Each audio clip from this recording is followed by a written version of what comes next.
बिस्मिल्लाहिर्रहमानिर्रहीम। Welcome to CSC 241 object oriented programming. और आज हम लैब नंबर 3 करेंगे। और लैब नंबर 3 के अंदर हम ये देखेंगे कि जावा के अंदर आप ऑब्जेक्ट्स कैसे बनाते हैं, क्योंकि हमने जो कोर्स पढ़ना है वो ऑब्जेक्ट ओरिएंटेड प्रोग्रामिंग है और उसके लिए हम जावा को यूज़ करेंगे। तो आपको ये पता होना चाहिए कि ऑब्जेक्ट्स बनते कैसे हैं और उसका जो पूरा प्रोसीजर है वो क्या है।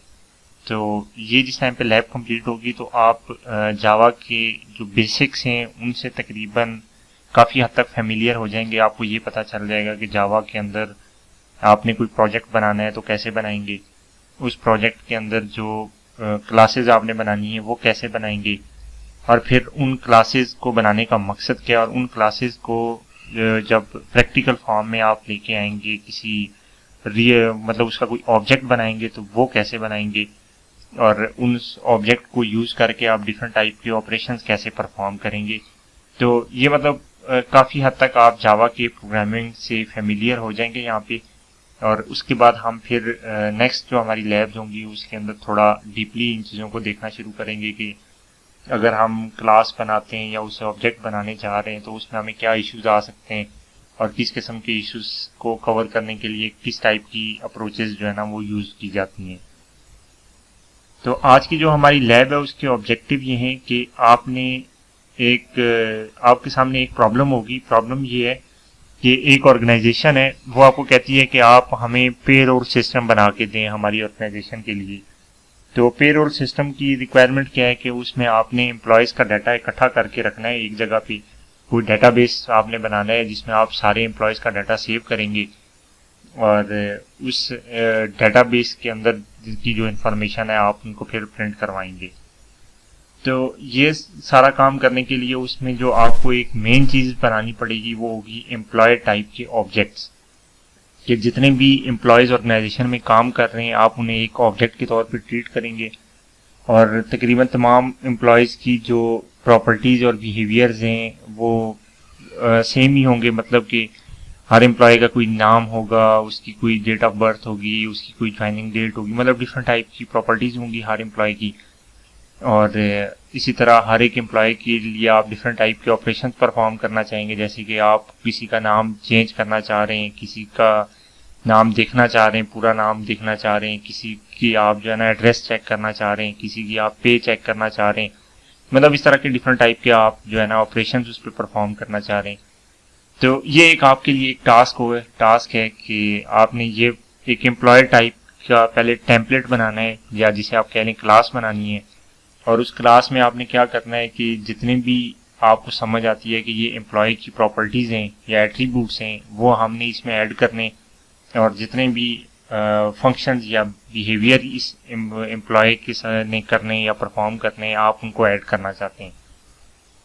तो इस चीज़ को करने के लिए हम एक क्लास डिज़ाइन करेंगे सबसे पहले एम्प्लॉय टाइप की, और फिर उस क्लास के को लेके हम फिर मतलब उस क्लास को एज अ टेम्पलेट यूज़ करेंगे और फिर डिफरेंट जितने नंबर ऑफ एम्प्लॉयज़ हैं उनके लिए ऑब्जेक्ट्स बनाएंगे मेन मेथड के अंदर। और फिर जो हमने एम्प्लॉय क्लास के अंदर डिफरेंट प्रॉपर्टीज़ कही थी कि ये एम्प्लॉय क्लास की होनी चाहिए, उनको हम देखेंगे कि हम हर एक ऑब्जेक्ट के लिए कैसे उन प्रॉपर्टीज को एक्सेस कर सकते हैं, उन्हें चेंज कर सकते हैं, उन्हें देख सकते हैं। तो ये हमारी आज की लैब होगी। और उसके बाद एक एक्टिविटी आपने सिमिलर टाइप की एक्टिविटी होगी वो घर में परफॉर्म करनी है ताकि आप थोड़ी इस चीज़ से यूज हो जाएं। तो इंट्रोडक्शन में क्या है कि for example you are going to write a program for an organisation that want to store the data of their employees.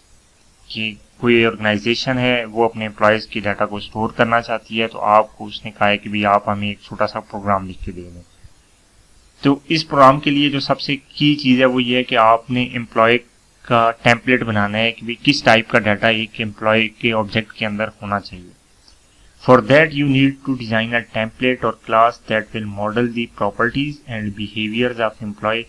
कि एक जो टिपिकल एम्प्लॉय है उसकी क्या प्रॉपर्टीज और बिहेवियर्स होंगे, आपने उनको मॉडल करना है क्लास के अंदर। ये आपका पहला टास्क है। और in this lab we will design a class and create its instances to solve such problem. और इस लैब के अंदर हम इसी प्रॉब्लम को सॉल्व करने के लिए हम एक क्लास बनाएंगे वो क्लास क्या करेगी कि जो टिपिकल एम्प्लॉयज़ है उसकी जितने भी प्रॉपर्टीज़ हैं हम उनको उसमें लिस्ट डाउन करेंगे, और फिर उसके बाद जो उसमें कुछ मेथड्स हम देखेंगे कि हमें बनाने चाहिए वो हम बनाएंगे, और फिर हम इनको यूज़ करेंगे कि देखेंगे कि हम इनको यूज़ कैसे कर सकते हैं अपने एक प्रोग्राम के अंदर। तो सर चलें स्टार्ट करते हैं कि हमें सबसे पहले ये पता होना चाहिए कि एक एम्प्लॉय जो है उसकी क्या प्रॉपर्टीज़ या एट्रीब्यूट्स हो सकते हैं। ये मैंने कुछ लिस्ट डाउन किए हैं। ये तो इनमें से लाजमी नहीं है कि हर एक ऑर्गेनाइजेशन की रिक्वायरमेंट ये सारे हों, लेकिन ये एक टिपिकल टाइप की एम्प्लॉय की प्रॉपर्टीज़ हैं जो मोस्टली ऑर्गेनाइजेशन में यूज़ होती हैं। वो क्या है कि भी जितने भी एम्प्लॉयज़ होंगे हर एक एम्प्लॉय का अपना अपना कोई नेम होगा, फादर नेम भी हो सकता है, मतलब हो सकता है कि वो इंटरेस्टेड हो कि इसका हम फादर नेम भी सेव करना चाह रहे हो। अच्छा, उस एम्प्लॉय की कोई डेट ऑफ बर्थ होगी। ये मतलब एक आपको पता है कि जो भी एम्प्लॉय है उसकी डेट ऑफ बर्थ को स्टोर करने का मकसद है कि आपको पता हो कि किस एज के एम्प्लॉयज़ आपकी ऑर्गेनाइजेशन में काम कर रहे हैं। फिर ज्वाइनिंग डेट है। ज्वाइनिंग डेट भी ज़रूरी है कि आपको पता हो कि कौन सा एम्प्लॉय कितने अरसे से आपकी ऑर्गेनाइजेशन में है। फिर पे स्केल है, डिफरेंट एम्प्लॉयज़ को आप डिफरेंट पे कर रहे हैं, और हो सकता है उसके लिए आपने कोई पे स्केल बनाया हुआ है। फर्ज किया अगर कोई गवर्नमेंट ऑर्गेनाइजेशन है तो बीपीएस स्केल है उसका, एसपीएस है, फिर 1 2 3 4 है, जो भी जिस पे स्केल का एम्प्लॉय है आप उसको डिफाइन करना चाह रहे हैं। अच्छा, फिर एम्प्लॉय का कोई डेजिग्नेशन भी होगा, मतलब वो क्लास 4 है, लास्कर है, या कोई टेक्निकल पर्सन है, या फिर कोई मैनेजमेंट टाइप का किसी पोजीशन पे बैठा हुआ है। जो डिफरेंट टाइप की डेजिग्नेशंस होंगी एम्प्लॉय की। फिर एम्प्लॉय का एड्रेस है कि वो रहता कहाँ है, आप वो स्टोर करना चाह रहे हैं। ये एड्रेस भी डिफरेंट टाइप के हो सकते हैं। मेलिंग एड्रेस अलग हो सकता है, प्रेजेंट एड्रेस अलग हो सकता है, परमानेंट एड्रेस अलग हो सकता है। अच्छा, फिर एम्प्लॉय की सैलरी है, वो सैलरी कितनी है जी इसको जो अभी तक मिल रही है करंटली, और एंड सो ऑन की ये इस तरह की और बहुत सी चीज़ें हो सकती हैं। तो अभी तक आपको मैंने एक चीज़ ये बताई थी कि ये जितने भी एम्प्लॉय की प्रॉपर्टीज या एट्रीब्यूट्स की मैं बात कर रहा हूँ इन सब को हम वेरिएबल्स की फॉर्म में स्टोर करवाते हैं। डाटा जितना भी है ये वेरिएबल्स की फॉर्म में स्टोर होगा। अब आपने करेक्ट डाटा टाइप हर एक वेरिएबल के लिए सबसे पहले हाईलाइट करनी है कि इसमें कौन सा वेरिएबल किस टाइप के डाटा टाइप के लिए यूज हो सकता है। जैसे कि अगर आपने नेम स्टोर करवाना है, ठीक है, तो नेम को आप इंटीजर में स्टोर नहीं करवा सकते क्योंकि नेम के अंदर तो आपके ABCD वगैरह आते हैं। तो फिर आप क्या कर सकते हैं कि आप इसके लिए स्ट्रिंग यूज कर सकते हैं। ठीक हो गया, तो अब हमें ये पता चल गया कि जो हमारा नेम वाला वेरिएबल है वो कौन सा होगा, स्ट्रिंग टाइप का होगा। अच्छा, फिर उसके बाद डेट ऑफ बर्थ है। अब डेट ऑफ बर्थ आप दो तरह से स्टोर करवा सकते हैं, या तो आप कोई डेट टाइप का वेरिएबल बना लें जिसमें आप कोई स्पेसिफिक फॉर्मेट में डेट एंटर करें तो वो स्टोर हो जाए। तो अभी तक ये चीज़ हमने सीखी नहीं है इसलिए हम इसको यूज़ नहीं करेंगे। जिस टाइम पे हम लेटर ऑन ये चीज़ सीखेंगे कि भाई हम डिफरेंट टाइप के वेरिएबल्स कैसे बनाते हैं, तो फिर उसके बाद हम डेट टाइप का एक वेरिएबल बनाएंगे भी और उसको यूज़ भी करेंगे। अभी ये है कि हमने डेट स्टोर करनी है, तो फर्ज किया आपने किसी की डेट ऑफ बर्थ स्टोर करनी है कि 3 मार्च 1990 या कुछ भी ABCD जो भी आपने मतलब उसकी डेट ऑफ बर्थ स्टोर करनी है, तो आप उसके लिए क्या सबसे सूटेबल है कि आप क्या करेंगे, स्ट्रिंग टाइप के वेरिएबल में ही इसको स्टोर कर दें, क्योंकि स्ट्रिंग आपको अलाउ करता है आप इसमें कैरेक्टर भी स्टोर करवा सकते हैं और डिफरेंट टाइप की न्यूमेरिक वैल्यूज भी इसमें स्टोर करवा सकते हैं। इसी तरह ज्वाइनिंग डेट भी आपकी स्ट्रिंग टाइप की हो जाएगी क्योंकि ये भी डेट ही है। पे स्केल आपका मतलब BPS 1 2 3 4 डिफरेंट टाइप के हो सकते हैं। आपकी मर्जी है कि आप BPS 1 2 पूरा स्टोर करवाएं या सिर्फ 1 2 3 4 भी कर लें। तो हम इसमें यहाँ पे इंटीजर टाइप का कर लेते हैं ताकि हम सिर्फ इसमें 1 2 3 4 इस तरह की वैल्यूज डाल दें। डेजिग्नेशन आपका कोई चार्जमैन होगा, कोई फॉरमैन होगा, कोई आपका ऑफिसर रैंक का बंदा होगा, टेक्निकल ऑफिसर होगा, कोई आपका जो है ना लास्कर होगा, कोई आपका मशीनिस्ट होगा, डिफरेंट टाइप के डेजिग्नेशन हो सकते हैं। तो ये भी आप स्ट्रिंग टाइप के वेरिएबल में स्टोर करेंगे। एड्रेस है, एड्रेस के अंदर आपकी स्ट्रीट नंबर हो गए, आपके हाउस नंबर हो गए, आपकी सिटी वगैरह, ये सारी चीज़ें आप एड्रेस टाइप की अपनी एक डाटा टाइप भी बना सकते हैं। लेकिन वही बात है डेट वाली कि अभी तक आपने बनानी नहीं सीखी, तो हम क्या करेंगे, एड्रेस को भी स्ट्रिंग के अंदर सेव करेंगे और एम्प्लॉय की सैलरी जो है ना उसको आप फ्लोट या डबल के अंदर स्टोर करवा दें। मतलब हो सकता है कि उसमें डिडक्शन या कोई ऐसी चीज होने के बाद वो पॉइंट्स में उसका कोई आंसर आना शुरू हो जाए, तो आप इसे फ्लोट में करवाएं या डबल में करवाएं। तो ये कुछ एट्रीब्यूट्स थे, मैंने आपको बता दिया। और इनके नेम आप सेम रहने दें, आपको सिर्फ नेम या डेट ऑफ बर्थ लिखने की जरूरत नहीं है। वेरिएबल का नेम आप हमेशा उस तरह से लिखते हैं कि आप जब उसको पढ़ें तो आपको आइडिया हो जाए कि इसमें किस टाइप का डाटा स्टोर होगा। फर्स्ट क्या, एक वेरिएबल का नेम एम्प्लॉय नेम है तो आपको समझ आ जाएगी कि इसके अंदर एम्प्लॉय का नेम स्टोर है। एम्प्लॉय डेट ऑफ बर्थ है तो मतलब एम्प्लॉय की डेट ऑफ बर्थ स्टोर है। एम्प्लॉय ज्वाइनिंग डेट है तो एम्प्लॉय की ज्वाइनिंग डेट है। एम्प्लॉय पे स्केल आपने इसमें स्टोर करवाया हो, मतलब इस तरह से आप लिखें। अब जावा में नेमिंग कन्वेंशन क्या है, क्लासेस जितनी भी आप बनाएंगे तो उसके लिए आपको कैपिटल से स्टार्ट करना है। ये चीज मैं रिपीट कर रहा हूं कि नेमिंग कन्वेंशन क्या है कि जब भी आप क्लास किसी का नाम लिखेंगे तो आप हमेशा कैपिटल से स्टार्ट करेंगे, और अगर किसी वेरिएबल का नाम लिखेंगे तो आप हमेशा स्मॉल से स्टार्ट करेंगे। फिर अगर किसी वेरिएबल या क्लास में एक से ज्यादा नेम आते हैं तो आप जो भी आपका नया वर्ड होगा आप उसे कैपिटल से ही स्टार्ट करेंगे। जिस तरह देखें, एम्प्लॉय नेम में पहला तो आपने स्मॉल से किया, लेकिन इसके बाद एम्प्लॉय नेम था तो एन को मैंने कैपिटल कर दिया।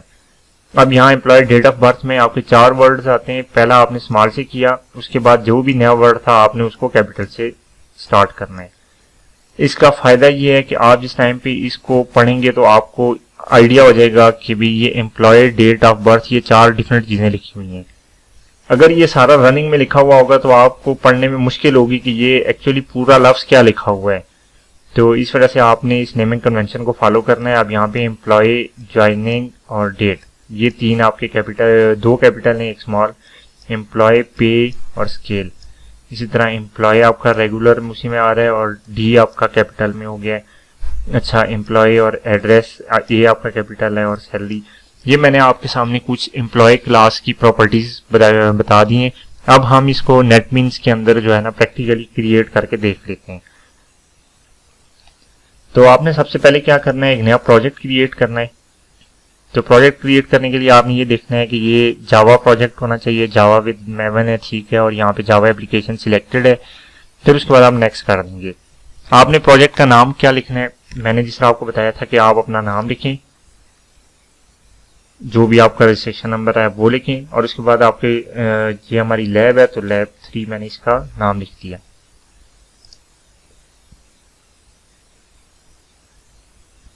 ठीक है, ये मेरा प्रोजेक्ट क्रिएट हो गया। ये प्रोजेक्ट की ट्री है और इसमें मैंने आपको बताया हुआ है कि सोर्स पैकेज के अंदर आपका एक बाय डिफॉल्ट पैकेज क्रिएट हो जाएगा। आपकी मर्जी है कि आप इस पैकेज के अंदर क्लासेस बनाएं, वरना सोर्स पैकेज में एक नया पैकेज क्रिएट कर लें किसी और नेम से और उसके अंदर आप क्लासेस बनाएं। तो मैं इसी के अंदर एक क्लास बनाता हूं, जावा क्लास, और उसका नाम मैंने क्या लिखना है, एम्प्लॉय, क्योंकि मैं एम्प्लॉय क्लास को मॉडल करने जा रहा हूं। मैंने देखें क्लास को कैपिटल ई से स्टार्ट किया है, एम्प्लॉय नेम है, कोई स्पेस इसके अंदर नहीं है। अगर मैं स्पेस डालूंगा तो ये मुझे एरर दे देगा कि आप ये स्पेस वगैरह नहीं डाल सकते। ये देखें कि ये क्लास नेम वैलिड नहीं है क्योंकि इसमें स्पेस आ रही है। तो मैंने स्पेस नहीं देनी नाम वगैरह में कहीं पे भी, और हमेशा इसको कैपिटल से स्टार्ट करना है। और फिनिश किया मैंने।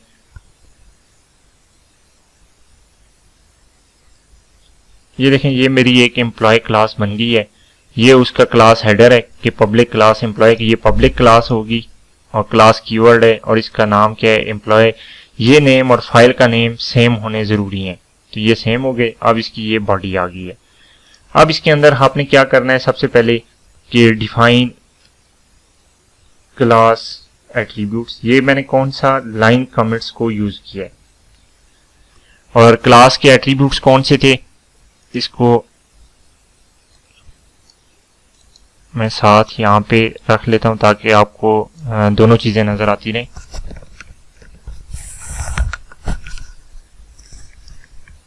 सबसे पहला एट्रीब्यूट है जी स्ट्रिंग टाइप का वेरिएबल होगा और उसका नाम क्या होगा, एम्प्लॉय नेम। अब ये आपकी मर्जी है, आप जो स्ट्रिंग टाइप के 3 वेरिएबल हैं एक ही लाइन के अंदर कॉमा डाल के भी इन तीनों को लिख सकते हैं, या फिर आप अलग अलग भी लिख सकते हैं। एक लाइन के अंदर मैं लिखूंगा तो क्या, कॉमा डाला, एम्प्लॉय डेट ऑफ बर्थ, और फिर एम्प्लॉय ज्वाइनिंग डेट है। ये देखिए, एम्प्लॉय डेट ऑफ बर्थ और फिर एम्प्लॉय ज्वाइनिंग डेट। ये मैंने 3 स्ट्रिंग टाइप के वेरिएबल्स डिक्लेयर कर दिए। उसके बाद मेरा एक इंटीजर है एम्प्लॉय पे स्केल, तो इंट एम्प्लॉय पे स्केल। अच्छा, उसके बाद आपका फिर 2 स्ट्रिंग्स हैं, डेजिग्नेशन और एड्रेस। स्ट्रिंग एम्प्लॉय डेजिग्नेशन और एम्प्लॉय एड्रेस, और फिर फाइनली आपके पास एक डबल वैल्यू है एम्प्लॉय सैलरी की।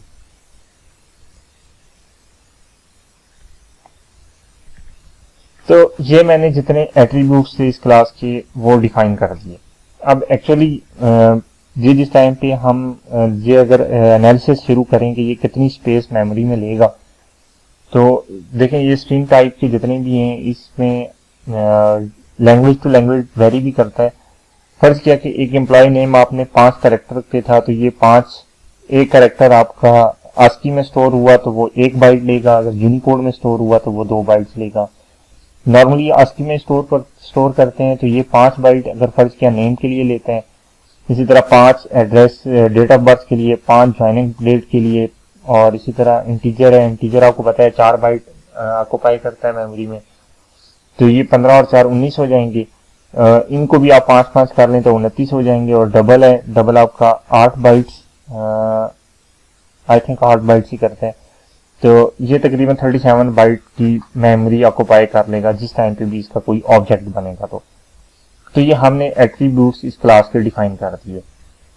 अब उसके बाद हमने क्या करना है कि इस क्लास के फंक्शंस जो है ना, we will define the functions of this class here. अब यहाँ पे हम इस क्लास के फंक्शन डिफाइन करेंगे। अब वो फंक्शन होंगे क्या? एक जो एम्प्लॉय क्लास है उसके अंदर आप क्या करना चाहते हैं, आप चाह रहे हैं आपके पास कोई फंक्शन हो कि आपने ये जितने भी एट्रीब्यूट्स लिखे हैं, name, date of birth, joining date वगैरह, इनकी वैल्यू को आप चेंज भी कर सकें, और इनको अगर आप किसी टाइम पे स्क्रीन पे देखना चाहें तो आप इसको कॉल करके देख भी सकें। तो आप उसके लिए क्या है कि जो कन्वेंशन है वो ये क्या है कि आप सेटर या गेटर फंक्शंस बनाते हैं। मैं यहाँ पे अगेन लिख देता हूँ, सेटर या गेटर्स फंक्शन आप बनाते हैं। सेटर्स का मतलब है कि आप किसी वेरिएबल की वैल्यू को सेट करना चाह रहे हैं या मॉडिफाई करना चाह रहे हैं, और गेटर का मतलब है कि उसकी वैल्यू को वापस रिटर्न करवाना चाह रहे हैं। इस सेटर और गेटर को का एक और नाम भी अक्सर यूज होता है, इसको कहते हैं म्यूटेटर और एक्सेसर। ठीक है, म्यूटेटर का सेम वही मतलब है जो सेटर का है, और एक्सेसर का सेम वही मतलब है जो गेटर का है। एक्सेसर से आप उसकी वैल्यू को वापस देखना चाह रहे हैं और म्यूटेटर से आप उसकी वैल्यू को सेट करवाना चाह रहे हैं। और नॉर्मल ये होता है कि आप ये जितने भी वेरिएबल्स लिखते हैं यहाँ पे उनको आप प्राइवेट रखते होते हैं, ताकि आपका डाटा जो है ना बाहर क्लास, इस क्लास से बाहर जो भी इसको एक्सेस करना चाहे उसके लिए हिडन हो। और फिर पब्लिक मेथड बना के सेटर और गेटर के उस डाटा को आप एक्सेस करवाते हैं, और इस फिनोमेना को आप इनकैप्सुलेशन कहते हैं कि आपने डाटा को हाइड करवा दिया है।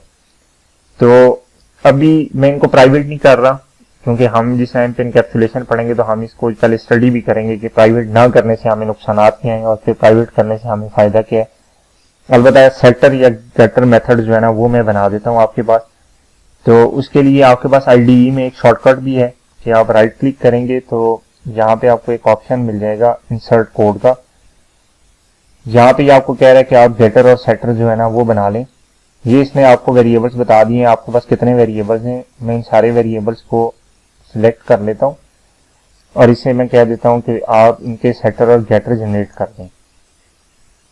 तो ये देखें, ये मुझे इसने इनके सेटर और गेटर मेथड जनरेट करवा के दे दिए। अब एक एक को हम एनालिसिस कर लेते हैं। एम्प्लॉय नेम है, इसकी वैल्यू को एक्सेस करना है तो एक फंक्शन बना है public string get employee name, बल्कि मैं इनको पहले बना देता हूँ वरना आप शॉर्टकट के ऊपर ही चले जाएंगे और आपको समझ नहीं आनी कि ये फंक्शन बनते कैसे हैं। देखें, ये जो एम्प्लॉय नेम की वैल्यू है इसको अगर मैं देखना चाह रहा हूं तो मैं क्या करूंगा कि मैं एक फंक्शन बनाऊंगा पब्लिक। ये किस टाइप का डाटा है, स्ट्रिंग टाइप का, तो मैं इस फंक्शन की रिटर्न टाइप रखूंगा स्ट्रिंग। और मैं क्या इसकी वैल्यू को एक्सेस करना चाह रहा हूं तो मैं लिखूंगा गेट एम्प्लॉय नेम। और आपको पता है कि जब भी आप रिटर्न टाइप डिक्लेयर करते हैं तो फिर आपको फंक्शन की वैल्यू को रिटर्न करवाना लाजमी होता है। तो रिटर्न में क्या कर दूंगा, ये जो एम्प्लॉय नेम है ना, इसे मैंने कॉपी किया और पेस्ट कर दिया कि भाई जब भी ये गेट एम्प्लॉय नेम का फंक्शन कॉल हो तो एम्प्लॉय नेम की जो भी वैल्यू है इसको रिटर्न कर दे। अब इस एम्प्लॉय नेम की वैल्यू को मैं चेंज भी करना चाह रहा हूँ या मॉडिफाई करना चाह रहा हूँ, तो उसके लिए मैं क्या एक फंक्शन बनाऊंगा, पब्लिक वॉइड मैं इसलिए लिख रहा हूँ क्योंकि मैंने इसकी वैल्यू को चेंज करना है। चेंज करने के बाद वापस देखना नहीं है, बस मैं चेंज कर दूंगा, अगर देखना हुआ तो मैं इस फंक्शन को कॉल कर लूंगा। तो मैं इसे लिखता हूँ सेट एम्प्लॉय नेम, और स्ट्रिंग के अंदर मैं इसे कोई एम्प्लॉय नेम दूंगा कि भाई ये एम्प्लॉय नेम आपने सेट करना है।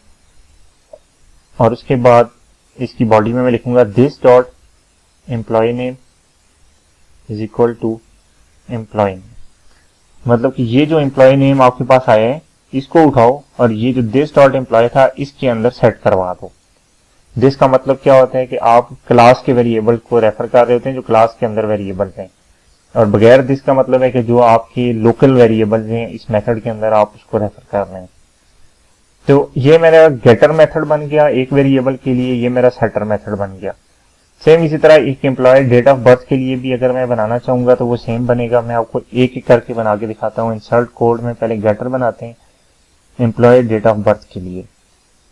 ये देखें कि ये स्ट्रिंग टाइप की वैल्यू इसमें स्टोर थी, तो इसने स्ट्रिंग टाइप की रिटर्न टाइप इसकी लिखी है और रिटर्न क्या करवा दिया है, एम्प्लॉय डेट ऑफ बर्थ वाला जो वेरिएबल था उसको। अब सेम इसको हम करेंगे, सेटर मेथड इसके लिए क्रिएट करेंगे एम्प्लॉय डेट ऑफ बर्थ के लिए, ये इसका सेटर मेथड बन गया। और सेम इसी तरह करते करते आप बाकी जितने भी फंक्शंस हैं आप उनके लिए भी सेम ये काम कर देंगे। ये सारी चीजें आपने गेटर और सेटर से एक्सेस भी कर ली हैं और इनको आप मॉडिफाई भी कर लिए हैं। तो ये सारे आपके फंक्शंस बन गए। इसके अलावा हम कोई मजीद एक्स्ट्रा फंक्शन बनाना चाह रहे हैं, जैसे कि आप ये कैलकुलेट करना चाह रहे हैं कि उसकी मंथली सैलरी एम्प्लॉय की कितनी है, मतलब उसका जो पे स्केल है उसके अंदर कोई आपने डिफाइन किया हुआ कि पे स्केल 1 है अगर, तो उसका हाउस रेंट इतना होगा, उसका बोनस प्लान वाला इतना होगा, मतलब उसको मेडिकल अलाउंस इतना मिलेगा, उसकी बेसिक पे इतनी होगी, और उसके इंक्रीमेंट्स वगैरह जितनी सर्विस है उसके मुताबिक करके तो आप ये काउंट करना चाह रहे हैं। आप उन सारों को काउंट करके तो उसकी मंथली सैलरी जो है ना वो कैलकुलेट करना चाह रहे हैं। फिर आप बोनसेस अगर एम्प्लॉयज के लिए कैलकुलेट करना चाह रहे हैं कि आप ये चाह रहे हैं कि आपको ये पता हो किसी तरीके से कि ये एम्प्लॉय ने अच्छा परफॉर्म किया है, या आप उसके लिए कोई टारगेट रख लें।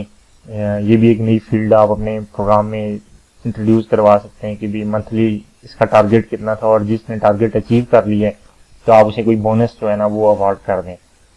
तो उसका कैलकुलेशन का कोई फार्मूला भी होगा कि भाई अगर पे स्केल फलां का बंदा है तो उसको बोनस इतना मिलेगा, अगर पे स्केल किसी और पे स्केल का बंदा है तो उसको बोनस इतना मिलेगा। मतलब ये डिफरेंट टाइप का आप कर सकते हैं। हम अभी जो है ना मंथली सैलरी को कैलकुलेट करने का एक फंक्शन बना देते हैं। तो आप क्या करें, एक फंक्शन बनाएं पब्लिक सैलरी आपने डबल में लिखी थी, पब्लिक डबल, और इसका नाम लिख दें मंथली सैलरी के नाम से। अब आपने ये कैलकुलेट कैसे करनी है, सबसे पहले आपने ये देखना है कि हाउस रेंट अलाउंस कितना है इसका। आप उसको भी डबल में लिख लें बेशक। House rent allowance is equal to कितना है जी इस बंदे का। तो वो आप किस चीज से चेक करेंगे कि पे स्केल, जो भी आपने इसका पे स्केल डिफाइन किया था, फर्ज किया पे स्केल 1 है तो उसका आप कहते हैं कि इसका हाउस रेंट 1000 है, 2 है तो उसका 2000 है, 3 है तो उसका 3000 है, पे स्केल 4 है तो 4000 है। मतलब डिफरेंट टाइप के फार्मूलाज लग सकते हैं। हम अभी ये नहीं करने जा रहे कि भाई वो किस स्केल को आपने कितना देना है। समझाने का मकसद ये है कि आप उसका कोई हाउस रेंट कैलकुलेट करना चाह रहे हैं तो आप क्या करें, गेट पे स्केल का फंक्शन कॉल करें, मल्टीप्लाई बाय आप उसे 1000 से करते हैं कि जो भी गेट एम्प्लॉय पे स्केल है, जो भी एम्प्लॉय का पे स्केल है उसको 1000 से मल्टीप्लाई कर दें तो ये उसका हाउस रेंट अलाउंस बन जाएगा। अच्छा, फिर उसके बाद आप करें कि डबल मेडिकल अलाउंस इसका और इसको भी आप सेम इस तरह करेंगे, जो भी इसका पे स्केल है उसको मल्टीप्लाई कर दें आप 500 से, कि ये उसको मेडिकल अलाउंस मिल जाएगा। अच्छा, फिर उसके बाद आप कहते हैं कि भाई इसकी जो बेसिक सैलरी है वो कितनी है, तो आप कह लेंगे डबल बेसिक सैलरी। ये तो मैं शॉर्टकट लिख रहा हूँ, ये अच्छी चीज़ नहीं होती वैसे, मैं इसको पूरा ही लिख देता हूँ, हाउस रेंट, ताकि आपको बाद में पता हो कि ये मैंने HRA क्या लिखा है,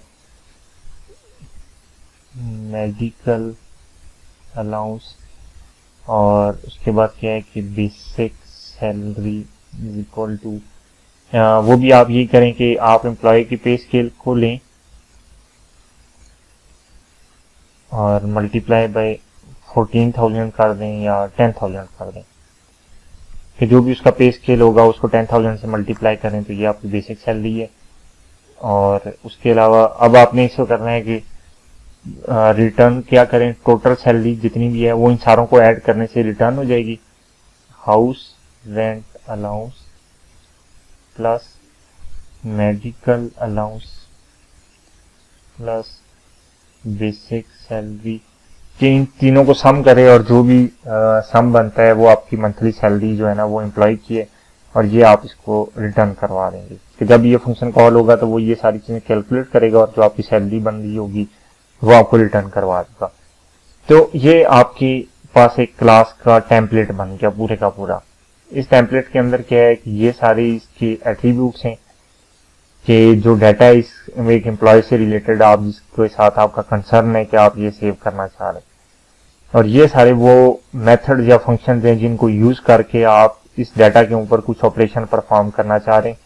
जैसे कि इसको यूज करके आप एम्प्लॉय का नेम देखना चाह रहे हैं, इसको यूज करके आप एम्प्लॉय का नेम चेंज करना चाह रहे हैं, इसको यूज करके आप एम्प्लॉय की डेट ऑफ बर्थ देखना चाह रहे हैं, इसको यूज करके आप उसकी डेट ऑफ बर्थ को चेंज करना चाह रहे हैं, और इसी तरह डिफरेंट फंक्शंस हैं। और इस तरह ये मंथली सैलरी है, इसको यूज करके आप किसी भी एम्प्लॉय की मंथली सैलरी जो है ना वो जानना चाह रहे हैं कि कितनी है। तो ये आपके पास टेम्पलेट बन गया और अब इसका काम खत्म हो गया। ये टेम्पलेट बनाना आपकी डिजाइनिंग का काम था, कि आपने ये आइडेंटिफाई किया कि मेरी प्रॉब्लम जो थी उसके अंदर मेरे एट्रीब्यूट्स क्या थे, उन सबको आपने साइड पे कर लिया, एक जगह पे नोट कर लिया, और उसके बाद आपने प्रॉपर डाटा टाइप्स के साथ उनको डिफाइन कर दिया। फिर आपने ये देखना था कि भी इस टेम्पलेट में मैंने किस टाइप के फंक्शंस परफॉर्म करने, वो आपने सारे के सारे नोट करवा लिए, और उसके बाद ये टेम्पलेट खत्म हो गया। अब आपका आ जाता है जिस तरह C++ के अंदर आपको कोई भी प्रोग्राम मिलता है करने के लिए, तो आप सबसे पहले क्या करते हैं कि एक मेन मेथड बनाते हैं। यहाँ पे आप क्या करें, एक जावा के अंदर टेस्ट क्लास बना लें, जिसके अंदर आप अपनी इस एम्प्लॉय टाइप की जो आपने क्लास बनाई है इसको आप टेस्ट करना चाह रहे हैं, और इसके अंदर आप क्या करें कि एक मेन मेथड बना लें। जावा का जो मेन मेथड है वो क्या है, पब्लिक स्टैटिक वॉइड मेन और स्ट्रिंग आर्गुमेंट, ये आपका मेन मेथड बन गया। अब आपने क्या करना है कि अब आप चाह रहे हैं कि आप यूजर से पूछें कि भाई आप एम्प्लॉय का डाटा यूजर से लें और फिर उसको डिफरेंट टाइप के एम्प्लॉय के ऑब्जेक्ट्स में स्टोर करवाते जाएं, और ये इसको एम्प्लॉय और डिफरेंट टाइप के ऑब्जेक्ट्स आपके बनते जाएंगे। सबसे पहले क्या, और एम्प्लॉय का ऑब्जेक्ट सबसे पहले बनाना है। लेट्स से कि आप कहते हैं कि मैंने एक एम्प्लॉय का डाटा इसमें स्टोर करवाना है, तो आपको एक एम्प्लॉय का ऑब्जेक्ट बनाना है। ऑब्जेक्ट बनाने के लिए आप सबसे पहले टाइप बताएंगे, किस टाइप का ऑब्जेक्ट बनेगा, तो वो आपने बता दी एम्प्लॉय, ठीक है। अब आप नाम बताएंगे कि इस ऑब्जेक्ट का नाम क्या होना चाहिए, तो आप कह देते हैं कि भी एम्प्लॉय 1 इसका नाम है, ये पहला एम्प्लॉय है जी कंपनी का। तो अब कैसे ऑब्जेक्ट बनेगा, उसके लिए ये कीवर्ड यूज होगा न्यू, ठीक है। और न्यू के बाद आप इसे कहेंगे कि भाई एम्प्लॉय का नया ऑब्जेक्ट बना दो। अब जिस टाइम पे आप इस प्रोग्राम को रन करेंगे तो आपको मैंने बताया कि जावा सबसे पहले ढूंढेगी कि मेरा मेन मेथड कहाँ पे है, वो यहाँ पे आ जाएगी। ये वाली लाइन एग्जीक्यूट होगी तो ये क्या करेगी कि मेमोरी के अंदर एक ऑब्जेक्ट बनाएगी एम्प्लॉय 1, उसका नाम रखेगी, और वो ऑब्जेक्ट होगा एम्प्लॉय टाइप का, ठीक हो गया। अब आप यूजर से पूछना चाह रहे हैं डिफरेंट टाइप का डाटा, जैसे कि आप यूजर से पूछते हैं, स्क्रीन के ऊपर प्रिंट करवाते हैं, what is the name of your name of employee, कि एम्प्लॉय का नेम क्या है। अब यूजर जो कुछ भी एंटर करेगा ठीक है, उसको आपने यूजर से रिसीव करना है। तो उसके लिए आपको मैंने क्या कहा था, कौन सी चीज यूज होती है, स्कैनर क्लास यूज होगी। Scanner input is equal to new scanner. ये जो न्यू मैंने लिखा है, ये अब मैं यहाँ पे स्कैनर का एक ऑब्जेक्ट बनाने जा रहा हूँ। और सिस्टम डॉट इन कि मैंने इसको कह दिया कि ये जो स्कैनर टाइप का एक वेरिएबल बनाओ इनपुट, और वो क्या करेगा कि जो आपकी कंसोल से इनपुट जितनी भी है उनको उठाएगा और इस इनपुट के वेरिएबल के थ्रू मैं इसको फिर एक्सेस कर सकता हूँ। तो ये भी मैंने आपको बताया था कि जब भी आप किसी भी पहले की बनी बनाई लाइब्रेरी को यूज करना चाहेंगे तो आपको इसे इंपोर्ट करना पड़ेगा। ये देखें, ये मुझे रेड लाइन शो कर रहा है। रेड लाइन का मतलब है कि ये एरर है, इसको अभी तक नहीं पता कि ये स्कैनर क्या चीज है। ये मुझे साथ सजेशन यहाँ पे दे रहा है, इस पर मैं क्लिक करूंगा कि इंपोर्ट कर लें आप स्कैनर क्लास को। ये मैंने क्लिक की तो ये देखें, ये इसने इंपोर्ट कर ली, ठीक है, और ये मेरा एरर खत्म हो गया। अब मैं इसे कहता हूं कि आपने जो भी डाटा यूजर से लेना है, मतलब इनपुट डॉट नेक्स्ट, ये भी आपको याद होगा, मैंने आपको बताया था कि आप नेक्स्ट इंटीजर कर सकते हैं, नेक्स्ट लाइन कर सकते हैं। इस तरह डिफरेंट टाइप की आप जो आप उस इनपुट की के थ्रू आप डिफरेंट टाइप का डाटा यूजर से ले सकते हैं। तो ये आप स्टोर कहाँ पे करवाएंगे, एम्प्लॉय वन डॉट, आप कहेंगे इसको सेट एम्प्लॉय नेम जो आपने बनाया था ये, और यहाँ स्ट्रिंग के अंदर आपने इसको नेम देना है। तो वो आप नेम यूजर से पूछ रहे हैं, इनपुट डॉट, ये देखिए नेक्स्ट में लिखूंगा लाइन। नेक्स्ट लाइन का क्या मतलब है कि ये स्ट्रिंग के अंदर जो कुछ भी यूजर लिखेगा ना, वो इसे एज अ स्ट्रिंग लेगा, और वो आपका जो स्ट्रिंग टाइप का डाटा है वो आपने एम्प्लॉय वन में सेव करवा दिया सेट एम्प्लॉय नेम के थ्रू, ठीक है। तो इस तरह आपने इस फंक्शन को कॉल कर लिया। अब आप अगेन यूजर से पूछते हैं कि what is the date of birth of employee, कि एम्प्लॉय की डेट ऑफ बर्थ क्या है। अब जो भी यूजर से आप इनपुट लेना चाह रहे हैं, आप अगेन एम्प्लॉय वन के अंदर सेट डेट ऑफ बर्थ करेंगे, किधर है, set employee date of birth, और आप यूजर को कहेंगे कि उसी तरह के इनपुट पे जो भी नेक्स्ट लाइन आप करेंगे, क्योंकि ये स्ट्रिंग टाइप की थी, डेट ऑफ बर्थ आपने स्ट्रिंग में लेनी है, वो उठा के आपने सेट करवा दी एम्प्लॉय वन में। अगेन आप लिखेंगे ऐसा आउट करके कि what is the joining date of employee, employee की ज्वाइनिंग डेट क्या है। ये भी आपको पता है कि ज्वाइनिंग डेट भी हमने स्ट्रिंग टाइप के वेरिएबल में ही स्टोर करनी है। तो आप क्या करेंगे कि एम्प्लॉय वन के अंदर सेट एम्प्लॉय ज्वाइनिंग डेट, और जो आपका एम्प्लॉय इनपुट है, इनपुट डॉट नेक्स्ट लाइन है कि जो भी आपको स्ट्रिंग अब मिलती है वो उसे आप ज्वाइनिंग डेट में स्टोर करवा दें। अच्छा, उसके अलावा और कौन सी चीजें आप स्टोर करवाना चाह रहे हैं इसमें, आपने नेम करवा लिया, डेट ऑफ बर्थ करवा ली, ज्वाइनिंग डेट करवा ली, एम्प्लॉय पे स्केल, ओके। अब यहाँ पे यूजर से आप पूछें what is the employee's pay scale, employee का पे स्केल यूजर से पूछें क्या है। आप जो भी वो यूजर पे स्केल देता है वो आपके पास किस टाइप का डाटा होगा, ये देखें इंटीजर टाइप का। तो आप क्या लिखेंगे, सेट, ये देखें employee one dot set employee pay scale, और यहाँ पे इंटीजर टाइप का आपने डाटा डालना है। तो आप इनपुट डॉट नेक्स्ट इंट करेंगे कि भी इंटीजर टाइप की आप नेक्स्ट वैल्यू अगर आएगी तो वो आपने इसमें सेट करवानी है। अब उसके बाद आप अगेन फिर लिखेंगे सिस्टम आउट करके, नेक्स्ट क्या है आपके पास, एम्प्लॉय डेजिग्नेशन और employee address. What is the employee designation, आप जो भी यूजर से वैल्यू आप लेंगे आप लिखेंगे employee one dot set employee designation ये, और यहाँ पे आप क्योंकि ये स्ट्रिंग टाइप है अगेन तो नेक्स्ट लाइन कर देंगे कि जो भी स्ट्रिंग नेक्स्ट आएगी वो आपने स्टोर करवानी है। फिर आप स्क्रीन पे लिख देंगे सिस्टम आउट में डेजिग्नेशन थी और उसके बाद क्या था, employee address. What is employee address, employee का एड्रेस क्या है। अब आपने अगेन वही काम करना है कि स्ट्रिंग टाइप का वैल्यू है सेट एम्प्लॉय एड्रेस में, इनपुट पे जो नेक्स्ट आपको लाइन मिलती है स्ट्रिंग टाइप की वो आप उठाएं और एम्प्लॉय एड्रेस के तौर पे स्टोर करें। और फाइनली क्या चीज आपकी रहेगी है कि सैलरी डबल टाइप की।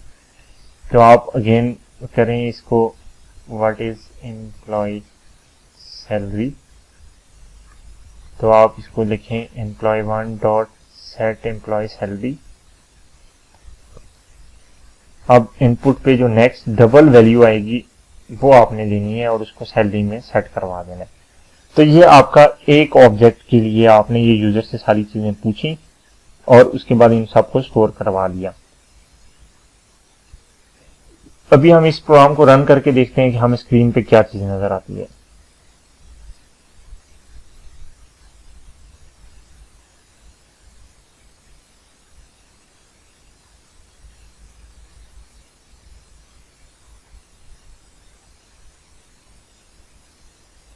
लेकिन ये मुझसे पूछ रहा है कि एम्प्लॉय का नेम लिखें, तो मैं इसे नेम लिखता हूं कासिम, स्ट्रिंग टाइप का।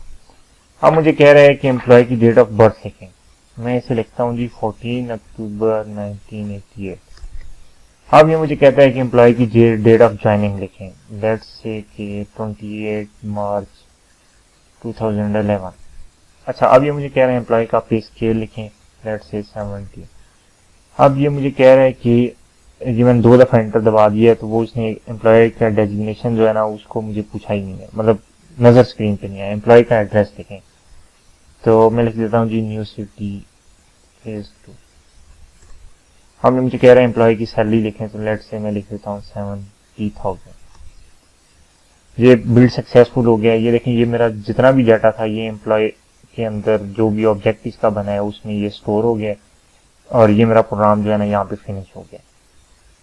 ठीक है, ये मेरा टेम्पलेट था, इसको यूज करके ये मैंने employee1 का ऑब्जेक्ट बनाया और उसमें ये सारा डाटा स्टोर किया। अब सेम टेम्पलेट को यूज करके मैं employee1, employee2, employee3, employee n, employee 100, employee 1000, मतलब जितने नंबर ऑफ एम्प्लॉयज का चाहूं ऑर्गेनाइजेशन में जितने भी एम्प्लॉयज हैं उन सबका डाटा स्टोर करवा सकता हूं। तो इस तरीके से हम क्या करते हैं, मैं आपको रिपीट करवा रहा हूं।